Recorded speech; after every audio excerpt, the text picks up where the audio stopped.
The election season, of course, is upon us on both sides of the border. You all are lucky. You're having it a little sooner than us in the U.S. To discuss the media road ahead, two people are here who know of what they speak.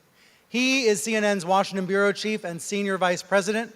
In his role, he oversees daily operation of the CNN Washington Bureau, overseeing all news gathering and Washington-based programming. He's also the leader of CNN's extensive campaign and election coverage. He may be one of the few people in the room tonight with Wolf Blitzer on his speed dial. And she is the chief anchor and senior editor of the CTV News with Lisa LaFlamme, and probably has Lloyd Robertson in her speed dial. So please join me in welcoming Sam and Lisa.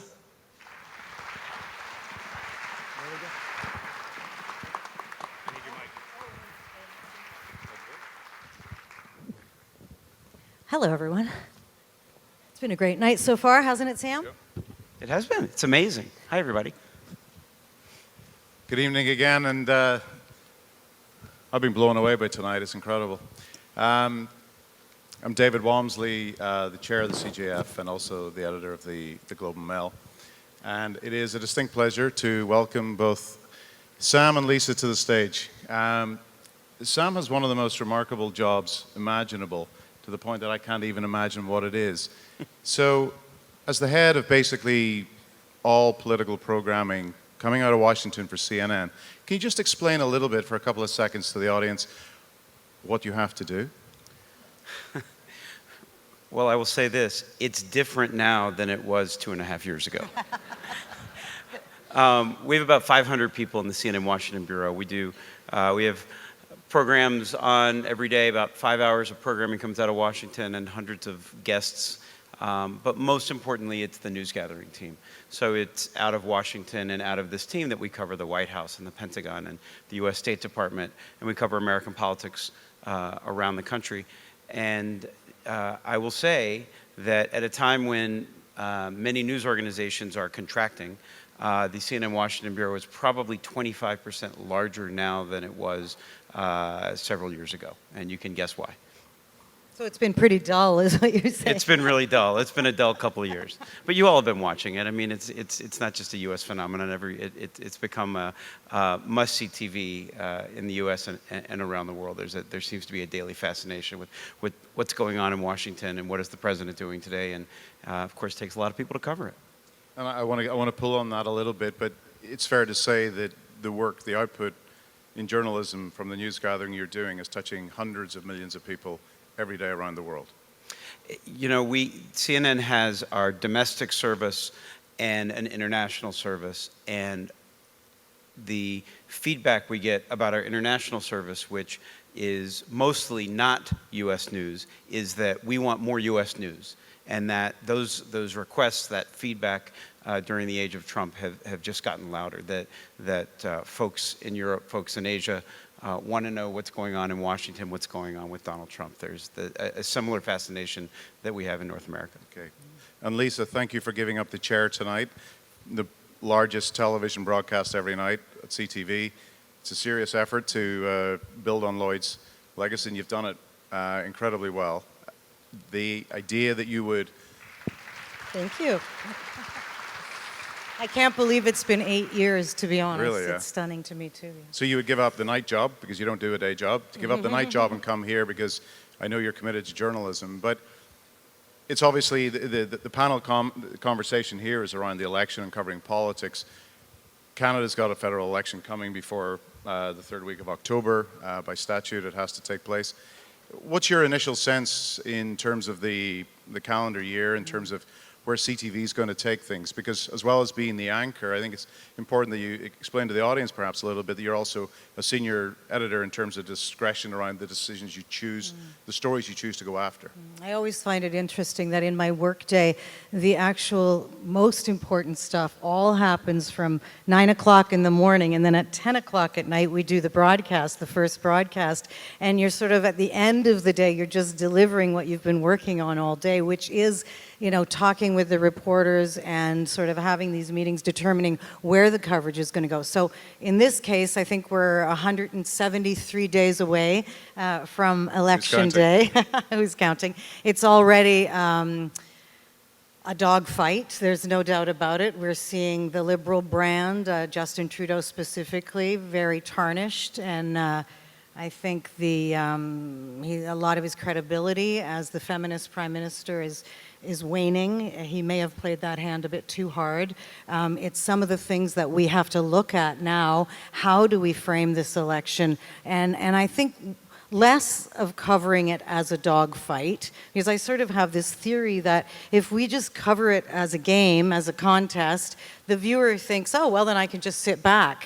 I don't have to get involved. When I think more than anything, and we all did learn from the US election in 2016, that if you are ignoring what they're talking about in Kitchener, Ontario, or Humboldt, Saskatchewan, or Bathurst, New Brunswick, if you are ignoring the conversations going on there, then you really are missing the boat, and you're following, in a sense, the wrong agenda, the candidate's agenda, and we really are focused on sticking to the voters. Where do the voters want the dialogue to go? But Sam, the big challenge, and certainly a lot of CNN coverage, is around panels, getting the voice out there. He or she who can speak loudest gets the attention. How do you find, with an incredibly polarized country of the United States, an ability to tell that story, especially for so many who would say he who should not be named? So I think, to Lisa's point, we've all learned from 2016.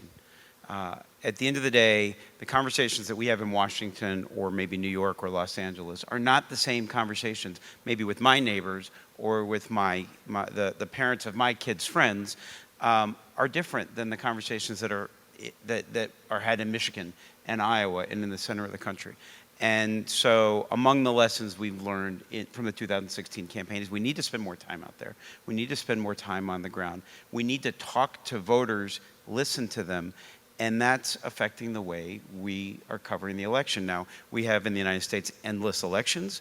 You have how many days? 140? 173. 173. We have over 500, and yet we're in the middle of an election already. So we have 20 Democratic candidates, 21 as of today, excuse me, running around looking for the Democratic nomination. It is over a year and a half before our election. CNN has done 20 town halls already this cycle with Democratic candidates. And the town halls that we're doing are much less focused on us. The questions are not coming from us, meaning we the journalists, they're coming from voters. So we set up a town hall, we have an audience not unlike this, and all of the questions come from voters. And frankly, these are very different questions than you would hear Wolf Blitzer or Jake Tapper asking the candidates, and that's refreshing. And that's explicitly done because of the lessons learned from 2016 in terms of the coastal coverage? I wouldn't say it's a direct result. I think we started doing some town halls during 2016 and they worked. The audiences responded. We enjoyed them. The audiences liked them. We had not thought of the idea the year before in 2015, but we're definitely doing more of them. We never, to have done 20 individual town halls, each at least an hour long, by the first week of May in the year before a presidential election was something we had not anticipated, but it's working, so we're going to keep doing it. A question to you both. I remember sharing a stage a few years ago with Amy Dempster, who does some terrifically good independent work with journalism, and she took me to task because I was asking about this candidate, Donald Trump, and she goes, there you go again. You're giving attention to someone who shouts the loudest. How do you select who should be listened to? In the United States, there are dozens of candidates, literally. Some are familiar, one's a former vice president, others are very established, some have run before, some are brand new. In Canada, it's about a political system that doesn't necessarily allow you to vote for the prime minister, but there's still that sense of leadership being the focal point for the narrative. So Lisa, when you have the option of who you bring into a studio or the stories politically that you want to cover, and you were you're a very experienced reporter in Ottawa for many years as well, where do you choose to say that that person's maybe speaking loudly, but isn't the story?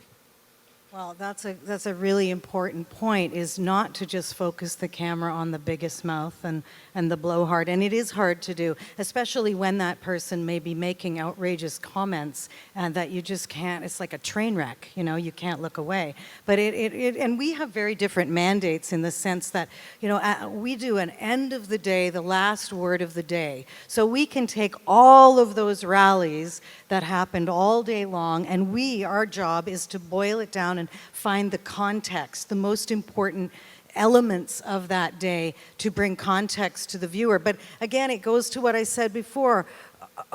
Who are you doing this for? I firmly believe that if we don't deliver better journalism on what voters are interested in, what are the issues they care about, we can do nothing to turn around voter apathy, which, there is a relationship between the involvement we give voters, viewers, and whether or not they feel compelled to go out and vote. And I think following polls actually has an impact on that. All right, so I have a question for you.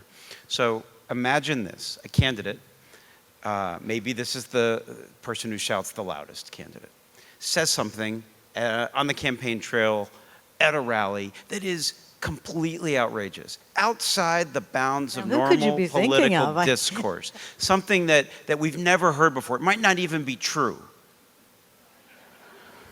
No. Do you cover it when this person does it? That's the best question in the sense of the fact checking. We bring in Daniel Dale is what we do, obviously. Yeah, we love Daniel Dale. So do we. Forever we covered it with Trump. But for do you sure. now? Now do you run the live rally? Do you run the live speech? Okay, so let's say you're not running the live rally, but every day there's I'm actually asking you guys. Not so much. We don't run it anymore. But go back to my question. You call out the lie. I think every news division now, more than ever, needs to hire fact checkers, needs to hire people who are analyzing the lies, exposing the lies. So there was an author who wrote a book in 1987. And in this book, this author said the only thing worse than bad publicity is no publicity. Anyone know what that book is? Or who the author was?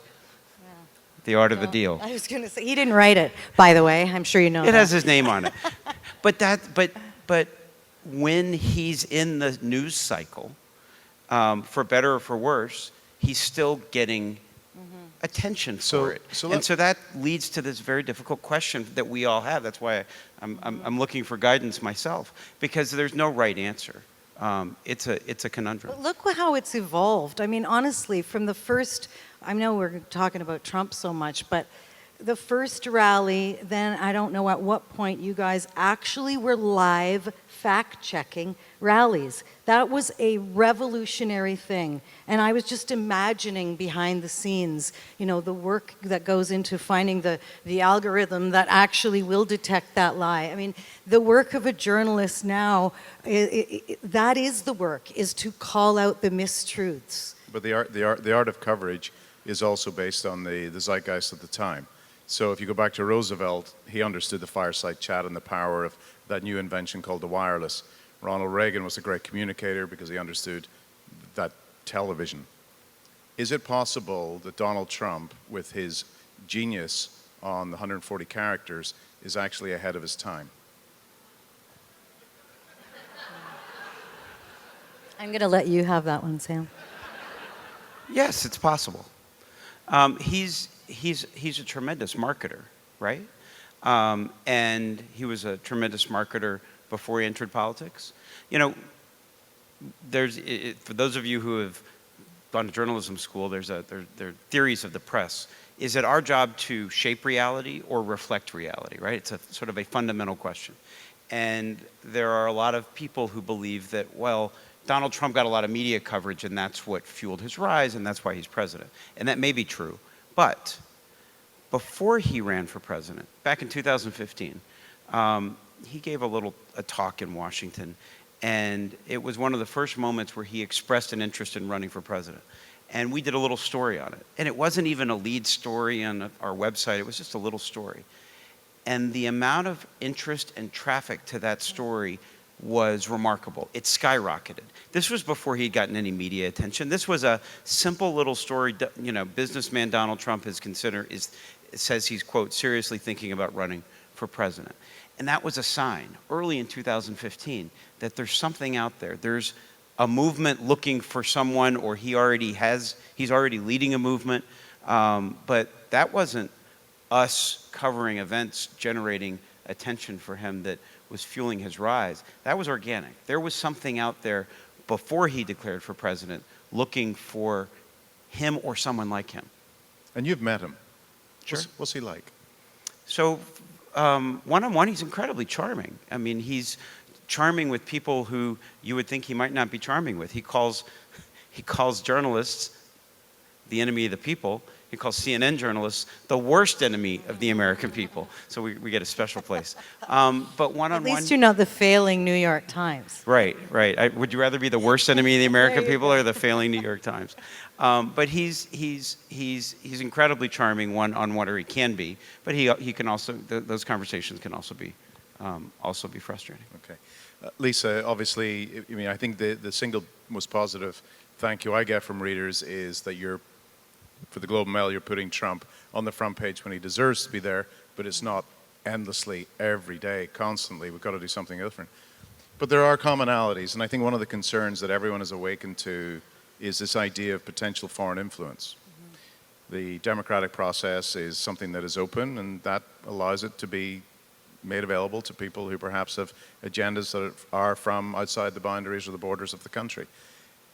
Does CTV or is news media in Canada generally looking, to your mind, at what happened in the United States? And if that's the case, do you have a sense of what the role of journalism is to try and combat that through either a special fact-checking unit or technology, anything like that? Are you planning anything over the next few months? Oh, absolutely, and I think it has evolved. In fact, I brought something along because I figured we were going to be talking about fake news. This was maybe my favorite fake news story in the last few weeks leading up to our election, which I think obviously immigration is cannon fodder.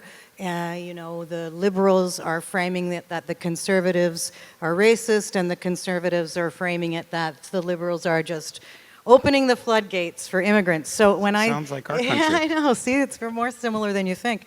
Anyway, here's the headline. Canada's Prime Minister begs Nigerian president for 1 million immigrants. Yeah.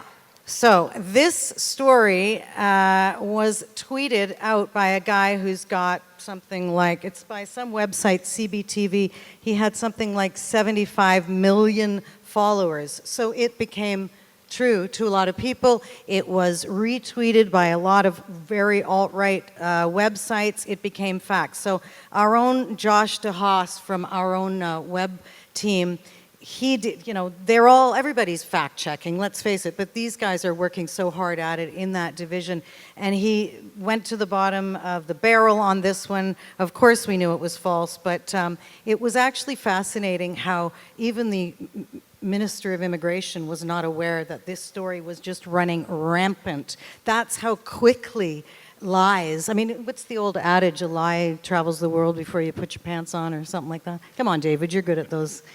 Anyway, so yes, we are doing a lot of things to try to fact check. We have to, and yes, this stuff is mirrored in this country.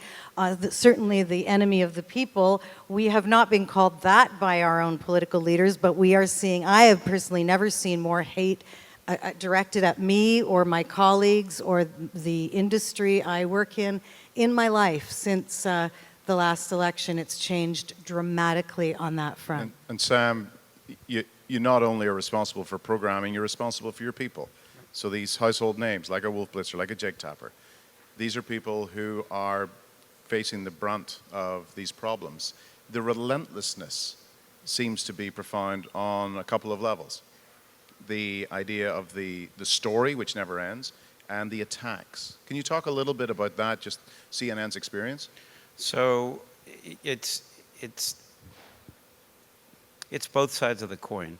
The president calls us the worst enemy of the American people, and there are Trump supporters out there who really despise the mainstream media right now. And on the other side, people come up to us, people like Wolf, people like Jake, and if they find out, they get to know me, and they find out I work at CNN, and they say, thank you for your service. And that is new. That's something that you say to a first responder, or you say to a veteran. It's not something that journalists are used to hearing.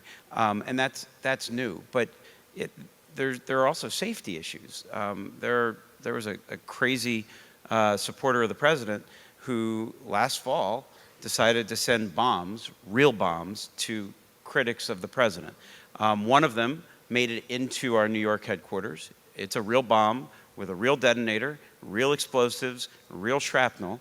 We caught it at the X-ray machine before it made it inside. But you have, hang on, you have an X-ray machine? We do. So that's surprising, right?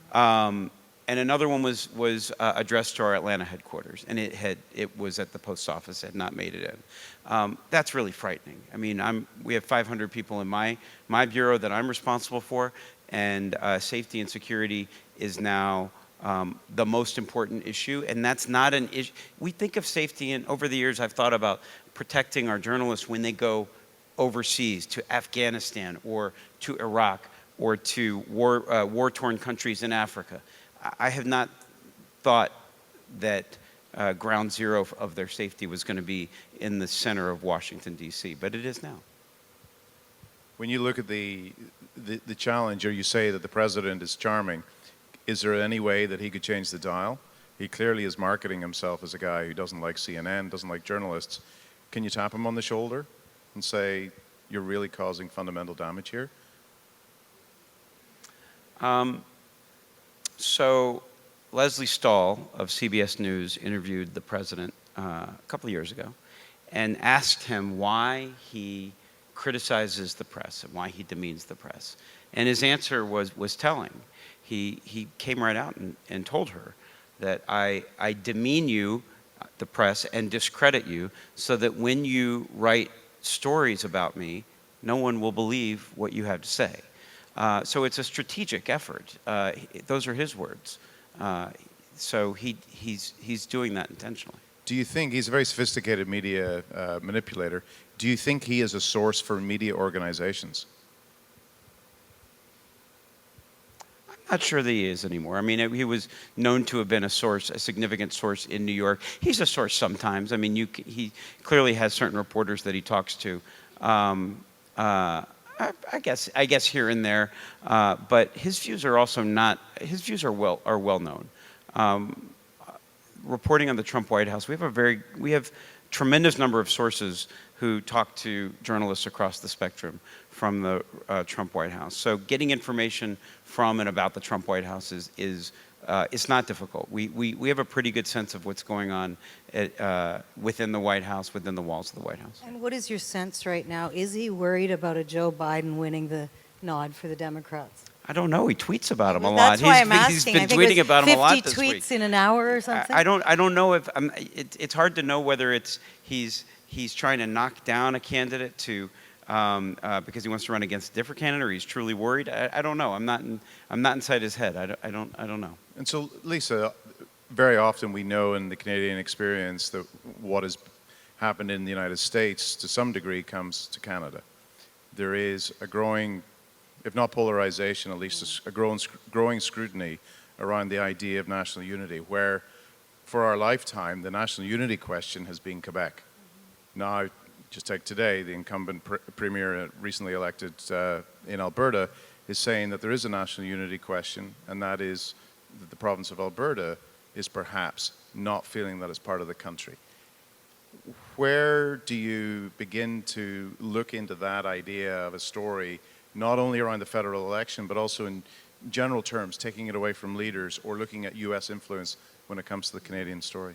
Well, I was just in Alberta for their election a couple of weeks ago, and I was shocked. It was the first time I'd been on the ground in maybe a year, and it didn't matter who I talked to, and I talked to dozens and dozens of people.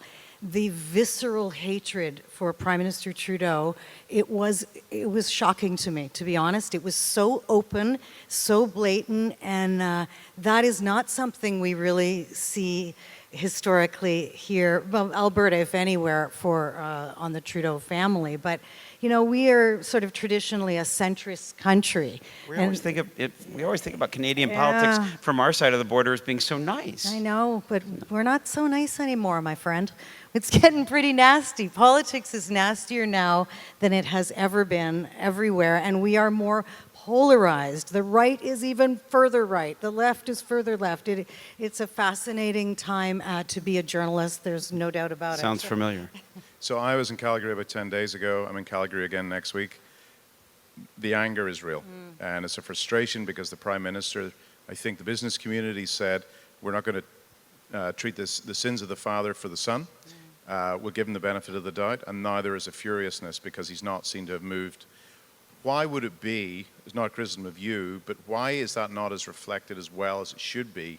Because I think unless you visit Alberta, you don't get it.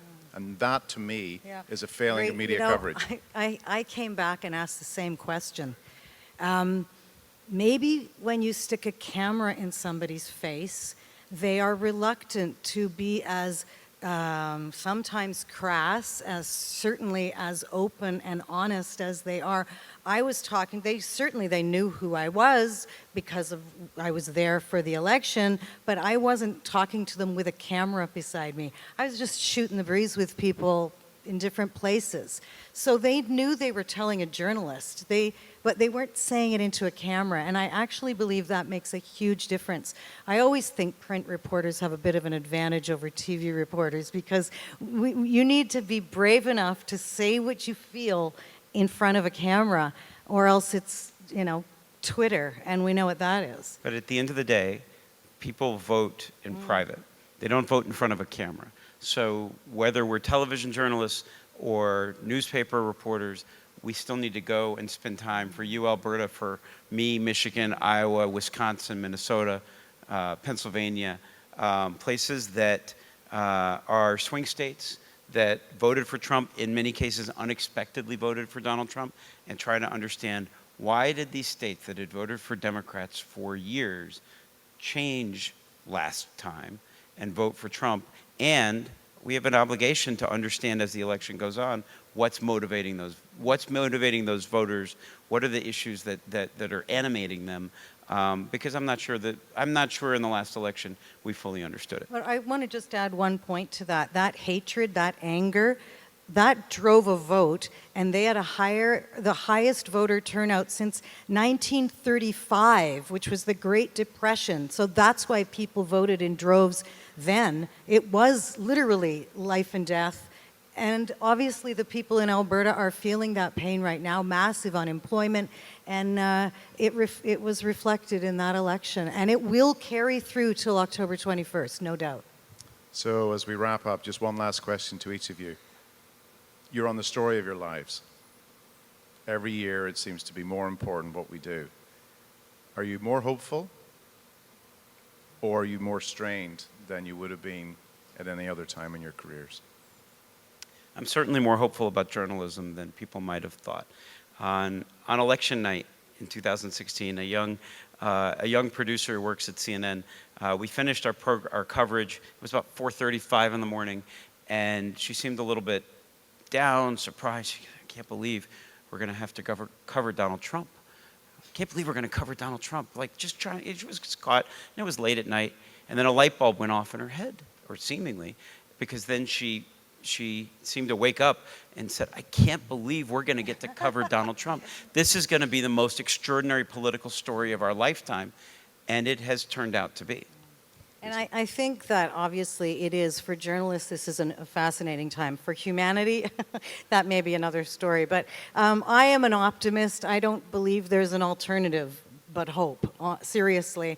And I also believe in journalism to my core. Obviously, I've given my life to it, and I love it, and I believe that good journalism has been around a lot longer than Donald Trump has been president of the United States, and it will last a lot longer also. So I think we're in it for the long haul. Long haul. It's never felt more important than it does right now, and that gives me hope, and that makes me optimistic. Ladies and gentlemen, Sam Feist and Lisa LaFlamme. Thank you, David. Thank you. Thank you.